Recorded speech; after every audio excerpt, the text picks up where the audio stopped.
Hello, welcome to podcast 2 of the Grief Recovery series. Today we are going to do a New Year's spread with the topic of grief recovery. It is supportive at the start of a new year, such as now, and we're at January 12th, 2023, to do a yearly appraisal of what can be expected alongside a general comprehension of the previous year. A New Year's spread tarot reading offers a perfect panorama of insight for such an appraisal. So I've chosen to do this for you today regarding the subject of recovering through grief. Ralph Waldo Emerson said, "Once you make a decision, the universe conspires to make it happen." I have decided to delve into the topic of recovering through grief. This tarot reading is the universe supporting that quest. I hope this brings greater clarification to what I'm up to with my decision. So the cards are broken down into 12 groupings. The first 5 are in the first row, 4 are in the second row, and 3 are in the third row. And each one of the cards has a topic. So I'll begin with number 1, which is the summary of last year. And this is what the card said. Awakenings occurred for many in the past year in the arena of grief recovery. Luckily, there are more materials and guidance available, blooming during the past year for those now needing the depth of healing that grief requires for its transmutation. A multitude of curriculums and books were written not just last year but in preceding years, due to the number of those grieving in such plenty. They attracted modalities that supported their ability and willingness to walk through the heavy doorway of grief. The learning that grief brings forward is an alchemizing, basically, alchemy, however we want to say it. It brings on intense heart pain and immeasurable suffering at its doorstep. Yet grief has a special blessing within its corridors of recovery. Grief recovery brings on an inner integrity that roots within its death-rebirth path. So number 2 is lessons learned from the previous year in regards to grief recovery. The path of grief recovery teaches the messages of compassion, self-compassion, to trust in intuition and wisdom amidst its walls that can often feel like imprisonment. The learning has been the wisdom of persevering while pursuing grief recovery as a prime option for heart and soul relief. Meditation and prayer are invaluable tools of guidance when spinning within grief's vortex of pain. Learning the importance of becoming clear on what you want in relationship to the pain of grief is key. Learning your emotions act as a powerful compass, pointing you in the direction needed through each level of healing. There can be joy present during moments of peaceful inaction. Spiritual growth is often a byproduct of grief, thank goodness, right? Trusting more and more in your inner wisdom can bolster the quest to survive the cords of immersion of grief. One can also learn to trust in the kindness and wisdom of the universe. Opportunities seem to show up for many to return the lessons they have learned to others that transmuted grief's compressing walls, heart pain, and even ego bullishness. Emotional maturity and passionate determination come through with grief recovery work. There is a desire that burrs to bring resolution to grief's challenges. Learning also that parties involved in grief recovery generally have your best interests in mind, as diplomatic approaches are needed when one is in grief's clutches in what feels like life entrapment. The gift of eventual joy is always available with grief recovery work. Asking for gifts of self-confidence can be an assist in refusing to become mired in a life of only suffering. Knowing that there is an unlimited potential of healing available when the grief so often can seem insurmountable. And one of the things I learned with this a long time ago is that feelings aren't facts. I think it's easy sometimes for us when we're immersed in such raw pain as grief, for us to believe that that's a fact, that that's the only way it's ever going to be. And so it's nice to know that feelings aren't facts. So the third card is about hopes and goals for the coming year in regards to grief recovery. For protection, preparedness, and resilience of this process. I recently had someone bring up the two words adaptation resilience, and I really thought that was just a nice way to categorize, grief, healing from grief. To continue progression and divine wisdom advancement due to one's willingness to bring forward the grief recovery process wisdom. And it's always there. That wisdom is always there. It's always a part of us, waiting just for us to open the lid or take out the cork or just go further within. To always be watched over by guardian angels or inner resonant spiritual support teams. To reach a morsel of trust that this grief reinforcement offering is always safe and divinely portrayed. It's so easy to just think all of this is like an enemy attacking you, and it's just another initiation and another process. And this one's, of course, huge. It's huge for all of us. To teach others there can be, for some, a bigger picture to the reason grief has entered one's life. Many express emotional gratitude when the depths of rawness from grief lift. Remembering to call in and or pray for night and day protection and guidance against any disturbances to this grief recovery process are important. Hopes for successful breakthroughs and eventual recovery from the healing wisdom brought forward, and physical and emotional strength, and of course, most of all, persistence. So the fourth card is what motivates you to reach your goals with grief recovery. Surmounting the negative blocks and barriers to peace. It just seems like that peace is you can't even find it anymore. Surrounding the self-doubt, surmounting the distractions and insecurities to life's flow and ease, surmounting what is perceived as being a life we don't like, finding the key grief recoveries innately hold to the lock that seems to hold them, us, back from making difficult choices.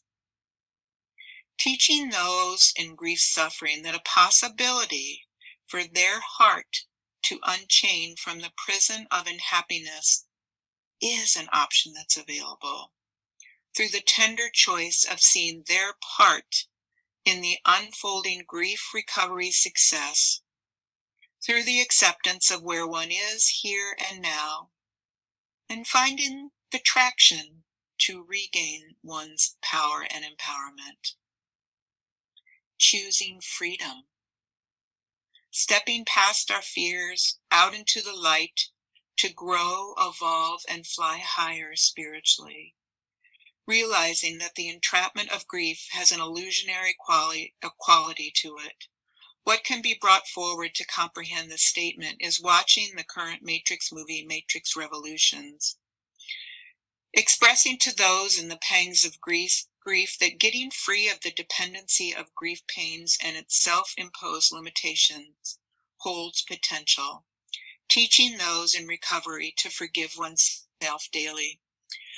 When I was working out more in the public arena, I had a couple come in, and they had probably, it was within the last month when I spoke to them, their entire house caught on fire and everything burned up in it.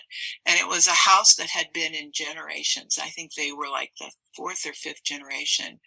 And so not only did they lose, the house, their basic security needs, but they also lost all the history. And they were a very close-knit family. So it was interesting to meet them so soon after. But The husband was the leader of it, but they were already creating a nonprofit to be there available to those going through the same process. So that, to me, that's a great example, and actually really quickly, of tapping into the potential that's out there to support us when we're just, so in such a huge shock based on whatever it is that the grief is connected to. So the fifth card had to do with barriers to the goals of grief recovery. And that's not staying organized and mindful of bringing grief recovery process to the many in need and starving at times for the validation of where they find themselves emotionally, mentally, and physically. And that one is just, I don't see it necessarily. I hope it will soften over time as our hearts open up more, but it's just so difficult because no one can be where you are. People can say that they understand, but it's just really difficult in something as monumental as grief to truly be where that person is. So often the validation that is so supremely needed with the waves that grief takes you on, for people to be able to be available. But it is interesting how we do draw with the synchronicities and alignments that there will be people that you would least expect, or new strangers, or some new conversation that seems to be such a perfect validation in the moment that you need. So knowing that it doesn't always have to be the people directly around you that you consider to be your family and friends, that it may surprise you on who it turns out to be. Always present to the heart within content and shares often offered to listeners. So again, that's kind of what I was just talking about, that you're, who is there for you when you're just in such a raw state, a raw point with the grief recovery process. And then lastly, as a barrier, is technical issues that arise, and that can be in so many different arenas where the flow doesn't always seem to be there with everything that you have to do pertaining to the aftermath. Number 6 is relations and emotions in the coming year, which is 2023. The information offered through this exploration into grief recovery can ignite inner growth and fulfillment. Within the vortex of grief lies the sensing that there is more to your life than what each one of us are experiencing. It is up to us to find those missing pieces. Much that influence the denial and dismissal of the extremes that grief journeys us into no longer is going to have the same appeal. These grief recovery personal shares in interviews and the prospect of choosing to reclaim the found missing pieces and take charge of one's life can be found, and hopefully will be found for you, with what I am offering here with this series. Fate or chance do not force one's choice to take charge of their life. So bottom line, it still is up to our own choosing, our own, decision that we make to step up to the plate and keep putting one foot in front of the other, and eventually intending that we're gonna really plow through the grief recovery process. The spiritual support team of this message about the importance of grief recovery for humanity, currently amidst the fears and apprehensions that are coming up and out in a huge way right now, are profoundly on board. So that's really telling you have tons of different options. There's the emotional, the physical, but there's also that spiritual component, and everyone has a different road and venue that they have to support them spiritually. But it's so helpful. It's so helpful to tap what each and every one of us have as our road that we travel spiritually, to be a support team through this process. So it talks about number 7 being career and finances related to the grief recovery process. This project to awaken to grief's corridors and sways will offer to those receptive new ways to shine. It is so difficult when you are in this vortex that takes you down so far deep to even fathom that it is going to open up new ways for you to shine. But I can tell you from my own personal walk, which has been quite large, that it happens. It happens. And there is something as such as heaven on earth. There's always the availability of spiritual support. All it takes is inviting it in. Sympathy and compassion are vital within the advancement and progression of this mission to awaken so many in pain and in the vortex of grief. And part of that for me is also about being in the present moment, not drawing on anything from the past that you know about that person or that situation, not looking at the future, but actually being right there in that moment when you are speaking to that person, and when you are in that present moment, you seem to be more in your heart space. So it's, one of the byproducts of being in that present moment in your heart space is the sympathy and compassion come forward. It's like an automatic because our hearts carry that in such a vast way. The hard work and dedication to validate so many healing this global crisis is needed and welcome. We are getting ready but have been, and also within the last 2.5 years, but we are getting ready to go through such a metamorphosis with grief. And, it's knowing that all of us are going to be called, if we choose, to be present to a lot more people than we would ever fathom, and finding ourselves being in that present moment and coming from the heart, no judgment, and just for that mere moment, just being there for that person, or just being there for that situation, and not bringing in any other aspects that you already know within that beautiful mind that you have, but just staying present to those people and hearing what they're saying and just repeating back what they're saying so they just feel heard in that moment. Inner equilibrium will come from the satisfaction of tending in a confirming approach to this mission of reaching the many embroiled in the fires of the grief process. And one of the ways I believe that grief is going to really be experienced in a large scale is going to be related to the subject of betrayal. I think there's been a tremendous amount of betrayal that our species has endured. And I think that a lot of that is rotor-rooting itself up and out. So that's why I'm saying it's going to be a big metamorphosis. And we have this. We're such profound beings. We carry so much within who we are. And, it's just like when there's a tornado or hurricane or like Katrina, how many people stepped up to the plate to participate, and they would be people you might not have expected that just had that calling to be there and be present to all those people who had their whole world turned upside down. So the 8th card talks about the health and well-being attached to the grief recovery process for this year of 2023. There will be huge victories and strides in the grief recovery awareness because of the multitudes in grief's throes, striving to be listened to and grounded. I've heard 3 different stories in this last week. 2 different clients of my one friend where both their children committed suicide. And I also heard of a baby that died at 1 year old. And that's why I'm saying this stuff it's coming fast and furious. Recognition to all drawn in as healers to grief recovery, bringing shine back to the hearts and souls of those affected.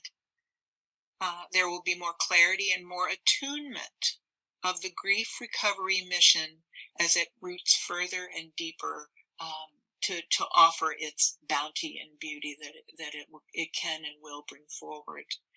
The importance of the implementation of awareness and caution will augment subtle and grounded approaches of this sensitive topic.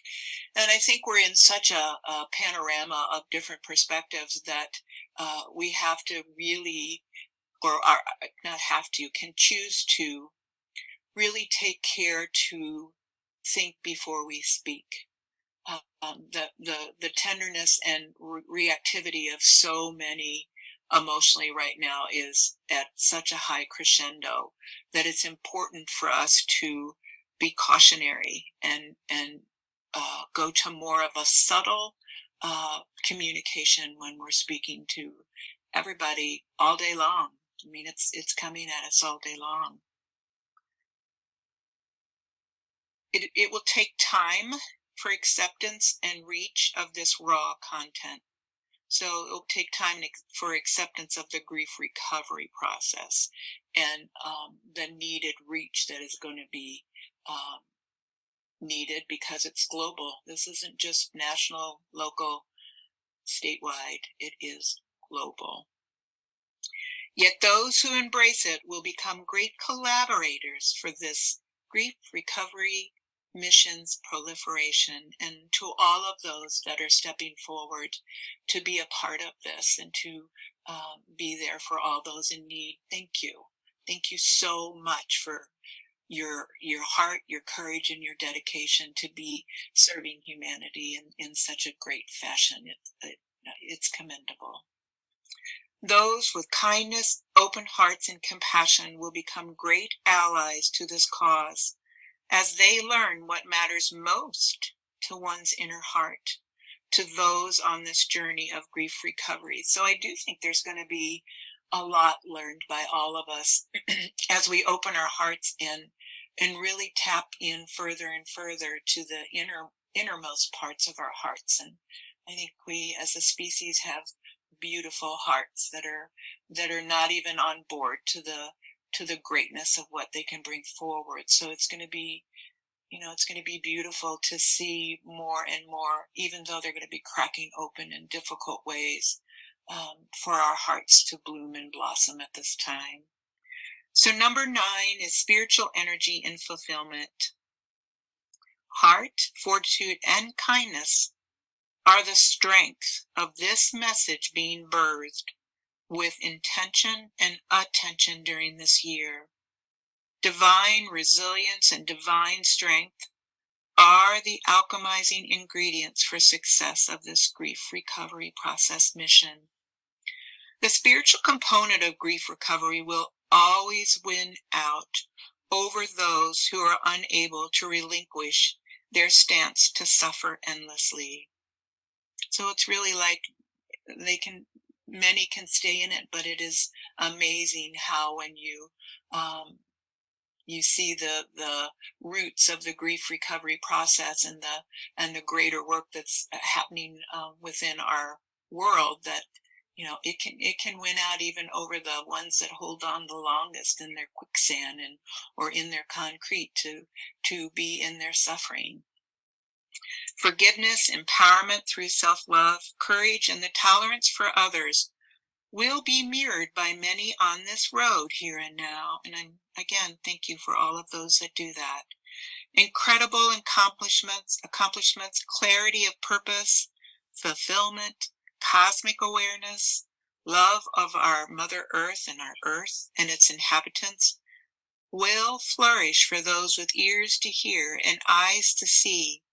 The value of this content being offered as guided grief recovery routes available. And the long-term vision focus, along with reevaluations along the way, will prevail, which is so great about anything that's offered as a form of healing, is that there's always going to be upgrades. There's going to be greater understanding, probably even with technology. There's going to be greater achievements in how soon people can have remedies to some of the really tougher times within grief. So we're in a transitory time when there's lots of transformations occurring, which is great on this subject because it's so huge. So number 10 is areas to focus on. Here's a biggie: patience and understanding that goes right along with the compassion and self-compassion. And in the tarot cards, many times the queens of the different suits represent patience and understanding. And I think it's neat sometimes to actually look at, for those that want to look at a queen, like even the queen of the bees, they have a huge job where they're bringing more of that divine feminine, that feminine aspect to everything. And so the key component that it takes to do that, and also to be a mother of children, is patience and understanding. The wisdom of the heart as the foundation through openness and willingness to learn and grow. Those are great areas to focus on, regardless of if it's grief or not. It's just beautiful to continue to learn and grow. Bringing forward the core roots that are shaken loose with grief dominating their life's journey. So one of the things that I've witnessed for myself and so many others that I've been on healing journeys with is that we find ourselves, because our every aspect of ourself is rocked wide open, most especially our broken hearts. And it's amazing how much more inner work we will be drawn to. It's like we don't have a choice, because it's almost like when you dig into the ground and you're digging the roots that kind of keep going, that you follow the roots until you can get them up and out. And those roots are going to help you understand why feels so insurmountable at times. And I've often talked about with powerlessness, when we feel powerlessness in the moment, it's not necessarily the emotion seems so great for it, but it might not just be that moment. It might be that we're tapping into a vortex of all the different times of life that we've felt powerlessness. So that's why sometimes it seems so extreme and so insurmountable. So it's really that same idea. Expansion of the grief recovery venue of inner and outer beauty that can ease difficult situations of grief with grace and instantaneous miracles and synchronicities. Sometimes it can be with just the beauty of someone sending you flowers and getting to look at those beautiful flowers. Like, if we really take our time and look at each and every flower, they're just so miraculous and so beautiful, and offer all the different spectrums of color that are very healing to us. Spiritual maturity, that's a biggie, because we're going to find ourselves, and I found myself with grief recovery and really crashing and getting being afraid and it coming out as anger, or being angry and it coming out as being in fear because I'm scared of my anger, or just being really catty and immature. And it's doing the best I can within the moment is always the way to definitely look at it, and self-compassion. But it's also striving, when one can recognize it, to work towards spiritual maturity, because it really is a key here, is that, because it's amazing how much easier and full of grace life becomes when we tap more into that spiritual maturity. Bringing balance to those mired in grief's hold of life force energies. And that's not always something we know the answer to. How can we bring balance sometimes? And we want their pain to be gone. And so we come up with responses. And I think through this process that's going to be so massive related to grief, that we're healing on this globally, I think we're going to learn more and more about working more from the heart with everyone, and learning to say the right things, or being more in touch with where that person is and where we are, and doing our best to be kind and tender, because it really is this rawness.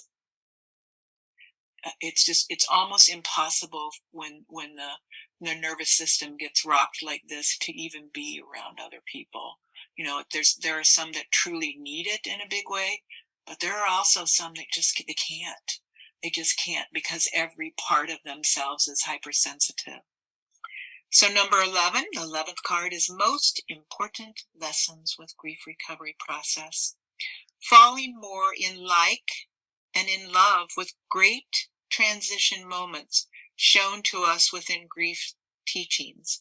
So I think for a lot of us, when we have these, what I call grand initiations, they rock us so heavily, but the spiritual maturity does take you to places where you find yourself becoming back to more of a place of neutrality and balance, faster and faster, because you understand that it's not always going to be like this, and you can get through it, and it just won't be as so what feels like insurmountable, that you find out that that's just the feeling, and there's going to be ins and outs, and to be totally patient with your own self, but it won't always be like that. And it is the wisdom that comes. I talk about elders because we've lived so long. I'm an elder, and we've lived so long that we've gone through so many different tastes of grief, so that we do learn from those grief transitions that we're going to make it up and out of it, and this isn't always going to be what it feels like. Grief teaches of its other side that does gradually open the heart to mending and remedy of such a sacred wound or sacred wounds. There is grace and poetry present within grief's knowing eyes, leaving nothing the same. And I know everyone can agree with that. Nothing's the same when you go through some sort of big process related to grief. Paying close attention within this grief recovery process is essential. Miracles of magic are and will be present, countering the warning signs that dutifully appear with care and thorough analysis. Staying grounded within this tender metamorphosis into a beautiful butterfly will be a profound lesson through recovering through grief. I hope this gives you some hope, those of you that are in that really raw place right now. And lastly, the last card is overall directions. So overall directions with grief recovery is wise choosing of subject matter in charge of the internal compass of this grief recovery mission. So it's good to always remember that we have an internal compass. So we have the choice to shift that dial, even though, again, it may not feel like it because you're crumpled down to the ground and can't even hardly breathe because the pain is so bad. But we do have a compass in there, and we have the ability to shift that compass. Asking for spiritual guidance as needed to birth this heartfelt mission for those in need. So sometimes there's nothing we can do when someone's in such a hypersensitive place, but we can always do prayers or ask for spiritual guidance on their behalf, or just sending them flowers, or just sending them a card to let them know that we're thinking of them and we love them. And staying tuned and steadfast to the intuition of the grief recovery movement importance that's here and now. So I hope that this, not only with those that are mired in it, but those that are called to somehow step up to some component of supporting the recovery process for those in deep grief. It's a beautiful doorway, even though it seems so merciless sometimes. And focus, focus, focus. This is a time of adaptable resilience. So then, in closing, my goal is that this New Year's spread gives all of us recovering through grief currently on the planet a better comprehension of what we face for the upcoming year. And hopefully it has percolated within you routes available when navigating its twists and turns and vortexes. And lastly, my wish is this information has offered glimpses of probable outcomes for your personal relationship with grief at this time. I look forward to our continued exploration into recovering through grief. Until we meet again, have a blessed and precious 2 weeks. Thank you so much for listening today.